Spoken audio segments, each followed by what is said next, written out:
साथियों, मैं पंकज कुमार रामलखन पटेल महाविद्यालय 8 जालौन से कक्षा डीएलएड सेकेंड सेमेस्टर प्रथम प्रश्न पत्र वर्तमान भारतीय समाज में प्रारंभिक शिक्षा प्रकरण है प्राचीन काल में शिक्षा की पृष्ठभूमि को लेकर आया हूँ। आज इसके बारे में हम लोग चर्चा करेंगे। तो प्राचीन काल में जो शिक्षा की पृष्ठभूमि है उसमें मुख्य तत्व आते हैं वैदिक काल की गुरुकुल व्यवस्था, बौद्ध काल की गुरुकुल व्यवस्था और मुगल काल, फिर उसके बाद आधुनिक काल। तो सबसे पहले हम लोग बात करेंगे गुरुकुल। जैसा कि नाम से ही संबोधन से पता चलता है गुरुकुल एक वैदिक काल का शब्द है। तो गुरुकुल की स्थिति और स्वरूप, वैदिक काल में जो गुरुकुल आश्रम होते थे वो राज्यों से दूर, जन कोलाहल से दूर, प्रकृति की सुरम गोद में होते थे, जहां पर पानी की व्यवस्था हो, आसपास कहीं नदी या सरोवर हो जिससे गुरुओं एवं शिष्यों को कोई पानी का अभाव न हो। तो जन कोलाहल से दूर, प्रकृति की सुरम गोद में गुरुकुल की स्थिति बनाई जाती थी। अब गुरुकुल में बात आती है छात्रों का प्रवेश किस तरह से होता था। तो गुरुकुलों में छात्रों के प्रवेश के लिए हमारे भारतीय समाज को 4 वर्गों में विभक्त किया गया था: ब्राह्मण, क्षत्रिय, वैश्य और शूद्र। तो ब्राह्मण वर्ग के बच्चों के लिए प्राथमिक शिक्षा प्राप्त करने के लिए 8 वर्ष की आयु अनुमानित की गई थी। ब्राह्मण को 8, क्षत्रिय को 10, वैश्य को 12 और शूद्रों का कोई स्थान नहीं था शिक्षा में वैदिक काल में। उसके बाद में प्रवेश के समय, जब बालक प्रवेश के समय गुरुकुल में पहुंचता था तो सबसे पहले एक संस्कार होता था। उस संस्कार का नाम है उपनयन संस्कार। उपनयन का अर्थ होता है समीप आना, मतलब गुरु के समीप आना। तो बालक गुरु के समीप गुरुकुल में पहुंचता था। फिर गुरु मंत्रोच्चारण करके उसको जो घर के वस्त्र पहन के आता था वो उतरवा कर, उसका यज्ञोपवीत करवा कर उसको गेरुआ वस्त्र धारण करवाते थे और उसको चावल का टीका करके फिर उसको अपने गुरुकुल में आने की अनुमति देते थे शिक्षा की। उसके बाद फिर आता है गुरुकुलों की दिनचर्या एवं शिक्षण विधि कि गुरुकुल की दिनचर्या किस प्रकार थी, किस प्रकार गुरुकुल चलते थे। तो गुरुकुल की दिनचर्या, एक दिन का वृत्तांत। गुरुकुल में सुबह बालक प्रातः काल से पूर्व ही उठकर स्नान ध्यान करते थे।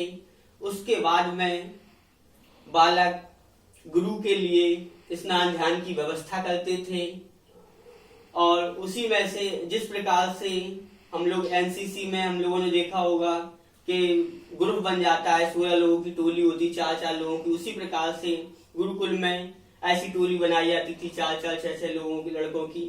फिर वो कोई लकड़ी ले जाता था, कोई गुरुकुल की व्यवस्था देखता था, कोई आने जाने वालों की व्यवस्था देखता था। इसी प्रकार पूरा का, और कुछ लोग भिक्षा लेने जाते थे और एक समय, निर्धारित समय में आकर फिर गुरु के समीप बैठकर फिर शिक्षा प्राप्त करते थे। तो इस प्रकार से दिनचर्या, गुरुकुल की दिनचर्या चलती थी। फिर पॉइंट आता है वैदिक काल की प्रमुख शिक्षण विधियां। वैदिक काल की प्रमुख शिक्षण विधियां आज आप लोग देख रहे होंगे। हमारे पास व्हाइट बोर्ड है, मार्कर है, किताबें हैं, कापी हैं, उन सब के माध्यम से हम लोग लिख रहे हैं, पढ़ रहे हैं। लेकिन पहले ऐसा कुछ नहीं था। तो हम सभी लोग गुरु के समीप बैठकर ही उनको कंठस्थ करते थे। तो एक विधि थी प्रमुख शिक्षण विधियों में कंठस्थ विधि, जो गुरु ने कंठ से कोई बात निकाली और छात्रों ने उसको कंठ पे लिया और उसका अनुकरण किया।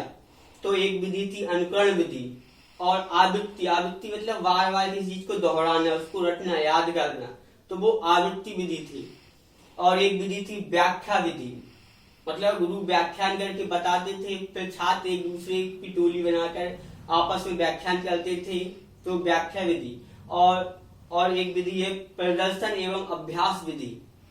कुछ चीजें ऐसी होती थी कि वो सामने मुंह से बोलकर नहीं समझाई जा सकती, तो वो आपको कुरुक्षेत्र में ले जाकर या कहीं खाली जगह में ले जाकर युद्ध अभ्यास करवाया जाता था। वहां पर उसका प्रदर्शन होता था कि कौन कितना सीख चुका है, तो प्रदर्शन और अभ्यास विधि। उसके बाद में कभी कभी प्रश्नोत्तर एवं वाद विवाद विधि का भी आयोजन होता था, तो और दूसरे गुरुकुलों से भी छात्रों को बुलाया जाता था, तो इन पर प्रश्नोत्तर एवं वाद विवाद शिक्षण विधि होती थी। एक विधि और है मनन निध्यासन विधि, अपने मन ही मन में किसी चीज को याद करना, वो है मनन और निध्यासन विधि। अगले पॉइंट पे आएंगे, शिक्षक गुरु शिष्य संबंध के गुरुकुल में शिक्षक और छात्र का संबंध क्या था। तो गुरु शिष्य को अपने बच्चे के समान मानते थे, और शिष्य गुरु को पिता तुल्य मानते थे, और शिष्य गुरु का पिता के समान ही आदर करते थे। और एक बात और कि गुरुकुल की जो व्यवस्था थी वो आवासीय व्यवस्था थी। एक बार जिसने उपनयन संस्कार हो गया, फिर वो घर पर नहीं जा सकता, वहीं पर उसको रहना पड़ता था। फिर बात आती है अगला पॉइंट, परीक्षाएं एवं उपाधियां। तो गुरुकुल में परीक्षाएं एवं उपाधियों की बात आती है, तो इसमें कोई लिखित परीक्षा नहीं होती थी, लेकिन एक युद्ध अभ्यास प्रदर्शन के कौशलों के माध्यम से उनको चिन्हित किया जाता था छात्रों को। तो इसमें नंबर 1 पे आता है जिसने एक वेद का अध्ययन कर लिया। एक वेद का अध्ययन करने वाले छात्र को स्नातक कहा जाता था, और एक वेद के अध्ययन करने में समय 12 वर्ष का लगता था, तो उन छात्रों को स्नातक के नाम से जाना जाता था। 2 वेदों के अध्ययन करने वाले छात्र को बसु कहा जाता था। 2 वेदों के अध्ययन करने वाले छात्र को बसु कहा जाता था, उनकी समय अवधि 24 वर्ष। 3 वेदों के अध्ययन करने वाले छात्र को रुद्र कहा जाता था, उनकी समय अवधि 36 वर्ष हो जाती थी। और 4 वेदों के अध्ययन करने वाले छात्र को आदित्य कहा जाता था, उनकी समय अवधि 48 वर्ष हो जाती थी। तो इसी प्रकार गुरुकुल की व्यवस्था चलती थी, और अंत में एक और संस्कार होता था, उसका नाम था समावर्तन